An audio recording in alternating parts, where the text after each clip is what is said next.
Bonjour, aujourd'hui on va voir le troisième livre pour le baccalauréat 2024-2025 de français. Et certains ne la connaissent certainement pas, mais on va faire le résumé de la Déclaration des droits de la femme et de la citoyenne. Elle existe également. Et elle a été publiée en 1791. La Déclaration des droits de la femme et de la citoyenne, je fais exprès de le répéter, parce qu'il n'y a pas que la Déclaration des droits de l'homme, est une réponse directe à cette même déclaration, la Déclaration des droits de l'homme et du citoyen de 1789. Celle-ci a été publiée en 1791, puisqu'elle excluait en fait explicitement les femmes de ces droits universels, dans la première en 89. Olympe de Gouges, O-L-Y-M-P-E, comme le mont Olympe, de plus loin Gouges, G-O-U-G-E-S. Féministe et figure des Lumières, rédige ce texte pour revendiquer l'égalité des sexes dans tous les aspects de la vie sociale, politique et juridique. Tout d'abord, un préambule et le contexte. L'auteur commence par une adresse au public, soulignant l'injustice qui pèse sur les femmes, réduites à un statut subalterne malgré leur rôle crucial dans la société. Elle affirme que les droits naturels doivent s'appliquer également aux femmes et qu'aucune révolution ne peut être complète sans leur inclusion. Il y a 17 articles de la déclaration, donc vous pouvez les potasser, je vous en ai mis 4. Donc c'est inspiré de la structure de la Déclaration des droits de l'homme et du citoyen. Et cette version féministe énonce donc ces articles qui proclament l'égalité entre les sexes. On a par exemple l'article 1. La femme naît libre et demeure égale à l'homme en droit. Donc ça commence fort. Cette déclaration établit le principe fondamental de l'égalité, qui était très contesté à l'époque. On a l'article 6 par exemple. La loi doit être l'expression de la volonté générale, incluant les femmes dans le processus législatif. On a également un article, le 10. La liberté d'expression s'applique également aux femmes, mettant en avant leur droit à la participation publique. L'article 11, ensuite. Les femmes doivent pouvoir dénoncer les injustices sans crainte. Et après, vous en avez encore 13. Mais bon, citez déjà ces 4-là, ça prouvera que vous avez potassé un peu le sujet. Donc nous avions, premièrement, préambule et contexte. Deuxièmement, les 17 articles de la déclaration. Troisièmement, postambule et appel à l'action. Dans un vibrant postambule, Olympe de Gouges s'adresse directement aux femmes, les exhortant à prendre conscience de leur oppression et à revendiquer leurs droits.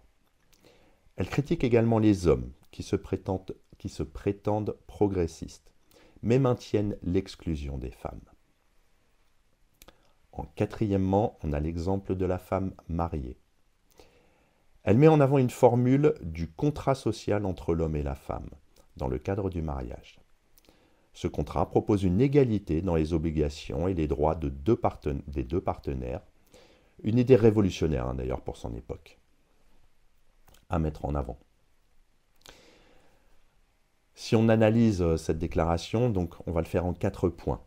Grand 1, une critique du patriarcat. Olympe de Gouges dénonce les structures patriarcales de la société française qui maintiennent les femmes dans une condition de subordination. Elle expose les contradictions des idéaux révolutionnaires qui prônent la liberté et l'égalité, tout en excluant la moitié de la population. Grand 2, une vision égalitaire et universelle. La déclaration va au-delà du féminisme pour proposer une vision globale de la justice sociale. L'auteur défend non seulement les droits des femmes, mais aussi ceux des groupes marginalisés, comme les esclaves. Son humanisme transcende les frontières de sexe, de race et de classe. Grand 3, un texte politique et philosophique. En s'inspirant des Lumières, la déclaration s'appuie sur les principes de raison, de nature et de droit naturel. Elle questionne la légitimité des lois fondées sur l'exclusion, affirmant que toute société juste doit inclure tous ses membres dans la sphère des droits, dans la sphère des droits. Quatrièmement, une audace politique. À une époque où les femmes étaient reléguées au rôle de domestiques, Olympe de Gouges ose non seulement revendiquer ses droits politiques, mais aussi critiquer ouvertement les révolutionnaires masculins, y compris des figures comme Robespierre. C'était dangereux.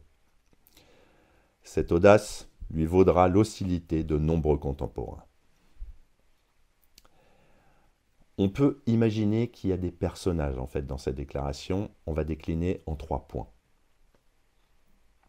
On va dire que ce sont des figures emblématiques qui peuvent être analysées. Premièrement, la femme universelle. La déclaration construit une vision idéalisée de la femme universelle, symbolisant toutes les femmes opprimées par les institutions patriarcales. Olympe de Gouges ne se contente pas de parler pour elle-même, mais elle s'adresse à toutes les femmes, qu'elles soient issues de la noblesse, de la bourgeoisie ou des classes populaires. Deuxièmement, l'homme révolutionnaire. Dans le texte, l'homme est souvent présenté comme le détenteur des privilèges. Cependant, Olympe de Gouges distingue entre les hommes éclairés, capables de comprendre la justice, et ceux qui s'accrochent aux privilèges par intérêt ou ignorance.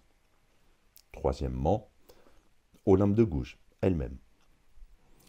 La déclaration est aussi un portrait indirect de son autrice, une femme déterminée, audacieuse et profondément engagée pour les idéaux de justice et d'égalité. Elle incarne les principes qu'elle défend, en bravant les normes sociales et les risques personnels. Pour conclure, en 3 points, puis 3 lignes. La Déclaration des droits de la femme et de la citoyenne est un texte fondamental du féminisme et des droits humains. Premièrement, ça a une portée révolutionnaire. Rédigée dans un contexte de bouleversement politique, elle met en lumière les contradictions des idéaux révolutionnaires qui excluent les femmes. Deuxièmement, la modernité et l'universalité. Ces principes d'égalité et de justice restent d'une actualité frappante. L'appel à une reconnaissance universelle des droits inspire encore les mouvements féministes contemporains. Et enfin, troisièmement, l'héritage d'Olympe de Gouges. Victime de son engagement, guillotinée en 1793, Olympe de Gouges demeure une figure emblématique de la lutte pour l'égalité des sexes et des droits humains. Pour terminer, 2-3 lignes. Ce texte est non seulement une critique des inégalités du XVIIIe siècle, mais aussi une vision prophétique des sociétés futures, où la liberté et l'égalité ne seraient plus l'apanage d'une minorité, mais des principes appliqués à toute l'humanité. Et là vous dites, alors, bluffé? À bientôt.